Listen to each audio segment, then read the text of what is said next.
Assalamualaikum warahmatullahi wabarakatuh. Alhamdulillahirrahmanirrahim. Alhamdulillah wassalatu wassalamu ala asrofil anbiya wa mursalin wa ala alihi wa sahbihi wa juma'in. Alhamdulillah, puji syukur kita kehadirat kepada Allah Subhanahu wa taala yang mana pada sore hari ini kita bisa bertatap muka lewat Zoom. Semoga apa yang kita niatkan pada sore hari ini mendapat keberkahan dari Allah, mendapat ilmu dan menjadikan amal kebaikan kepada kita semua. Dan saya ucapkan terima kasih kepada pengurus JSIT wilayah Jawa Timur yang telah memberikan saya kesempatan untuk bersilaturahim bersama Ustadz Ustadzah se-Jawa Timur yang diadakan tepatnya pada sore hari ini. Saya hormati kepada Ustadz Ustadzah yang sudah menyempatkan waktunya untuk bisa bersama-sama bergabung dalam acara manajemen finansial keluarga guru.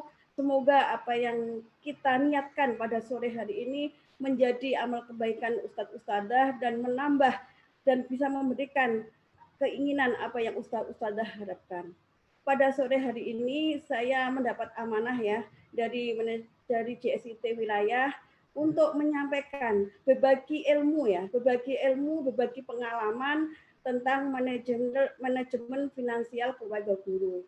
Memang manajemen finansial keluarga guru itu pada akhir-akhir ini, pada masa pandemik ini baru dibahas. Finansial keluarga itu baru banyak kebaca, baru banyak terbuka, baru banyak kebahas itu pada akhir-akhir ini di mana kita mengalami masa pandemik ini.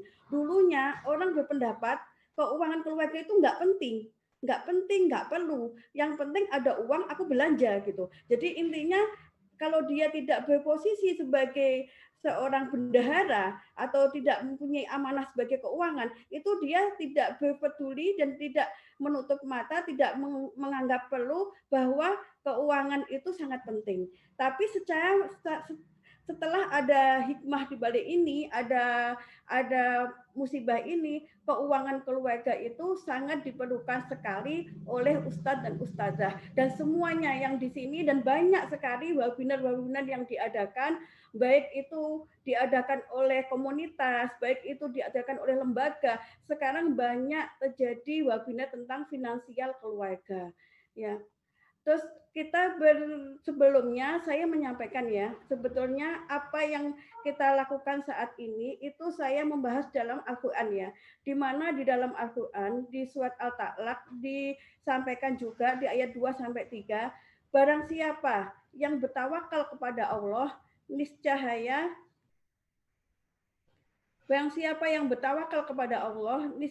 dia akan membukakan jalan keluar baginya dan dia memberikan rezeki dari arah yang tidak disangka-sangka. Dan barang siapa yang bertakwakal kepada Allah, niscaya Allah akan mencukupkan keperluan, sesungguhnya Allah melaksanakan urusannya. Jadi di sini dikatakan ya, sebetulnya Allah sudah menjanjikan di dalam Al-Qur'an itu sudah dijanjikan bahwa Allah itu akan mencukupkan apa kebutuhan kita, akan memberikan rezeki kepada kita dari arah yang tidak disangka-sangka. Tapi apa dengan tidak disangka-sangka itu kita memahami bahwa dia datang dengan sendirinya? Kan tidak ya. Tidak disangka-sangka itu juga perlu usaha dari kita, perlu perjuangan dari kita untuk mendapatkan rezeki itu, untuk mendapatkan apa yang kita butuhkan. Di akhir-akhir ini 6 bulan ini sudah kita rasakan ya, sejak bulan Maret Allah menguji kita tidak hanya di Indonesia tapi di dunia ya, diuji dengan adanya wabah namanya virus COVID-19 ya. Ujian itu sangat cukup menghantam ya, baik bukan hanya kita sebagai menghantam sedunia ya. Jadi kita juga mulai dari kalangan rumah tangga, lembaga, apa yang dikatakan Ustadz Mizan tadi ya, sampai pemerintah itu mengalami ya, di mana wabah ini terjadi di bulan Desember yang awalnya dari Cina ya, itu akhirnya yang dulu diperkirakan tidak akan mungkin datang ke Indonesia karena orang Indonesia itu kuat-kuat karena tiap hari mengkonsumsi jahe kunyit ya, jadi kuat, tidak akan. Tapi Allah berkehendak lain ya. Bulan Maret akhir kita diminta untuk lockdown semuanya, yang itu tidak kita persiapkan.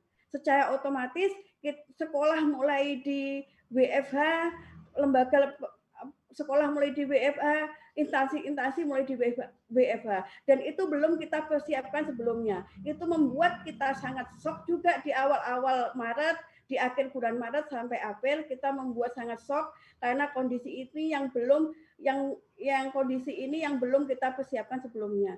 Tapi kalau kita mau mengambil hikmah dari COVID-19 itu sangat banyak sekali.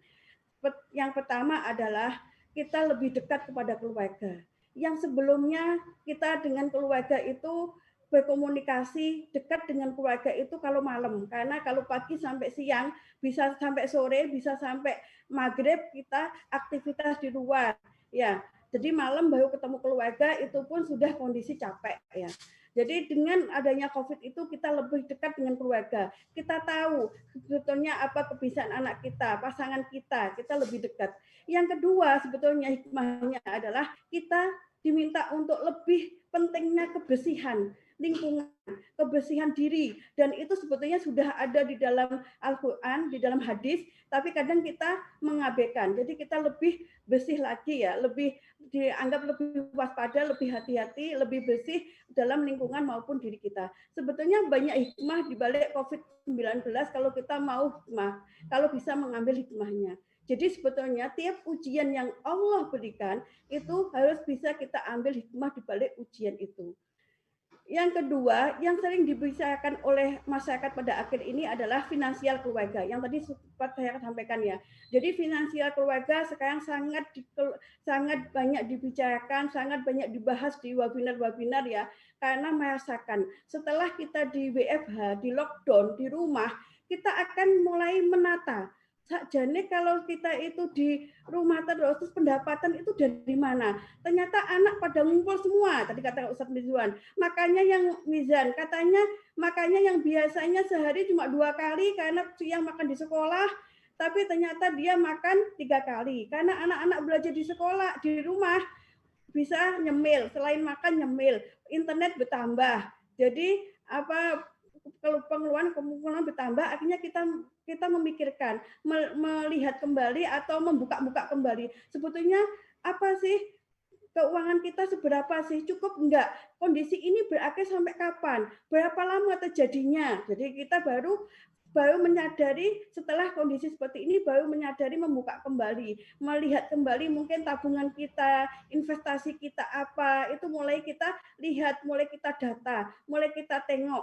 Sebetulnya kita nanti kalau kondisi ini sampai terus berjalan, yang dulu perkiraannya itu Juni habis Lebaran sudah kondisi sudah agak normal. Bisa juga Juli siswa sudah bisa masuk. Ternyata ini mundur lagi. Nanti bisa juga akan mundur lagi. Apalagi sudah disampaikan oleh Menteri Keuangan Bu Sri Mulyani bahwa Indonesia akan mengalami resesi. Ya, di sini resesi ini adalah pembahasan yang perlu kita siapkan juga ya. Sebetulnya nanti saya pengen mengadakan webinar itu dengan materi mempersiapkan kondisi di saat resesi. Itu perlu kita siapkan.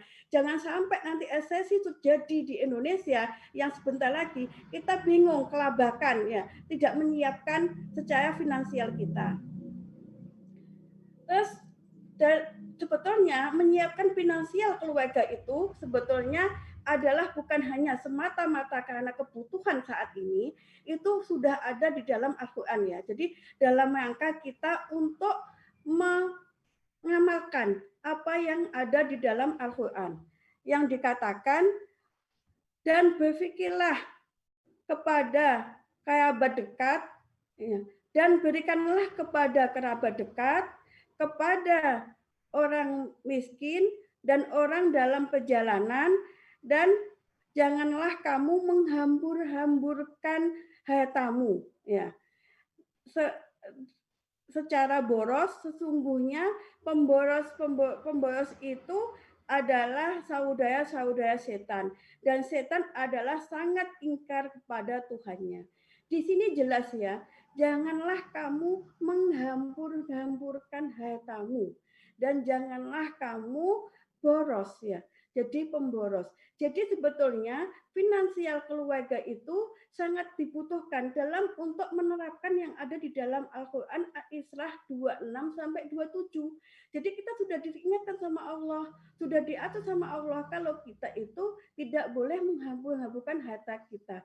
Salah satu usaha yang kita lakukan adalah dengan membuat perencanaan keuangan supaya uang yang keluar maupun uang yang masuk itu adalah jelas arahnya kemana, sumbernya dari mana, mau dibuat apa, itu jelas. Itu salah satu langkah yang kita lakukan dalam rangka untuk tidak menghambur-hamburkan harta kita. Salah satu caranya adalah membuat rencana. Kenapa kok kita direncanakan? Ini Ustadz Usadah ya, seandainya kita sekarang lagi jalan-jalan ya, mungkin kemarin atau ya apa lagi kadang-kadang kita lagi apa itu namanya kok di rumah terus, kok kita pengen keluar gitu, tapi dengan standar protokol kesehatan. Kita mungkin jalan-jalan gitu ya. Kita lihat ada ibu-ibu biasanya ya, ada panci diskon. Jadi bilang si marketing itu bilang panci ini kekuatannya cukup besar. Panci ini bisa dibuat masak apa aja, mulai masak nasi, masak sayur, apa gini,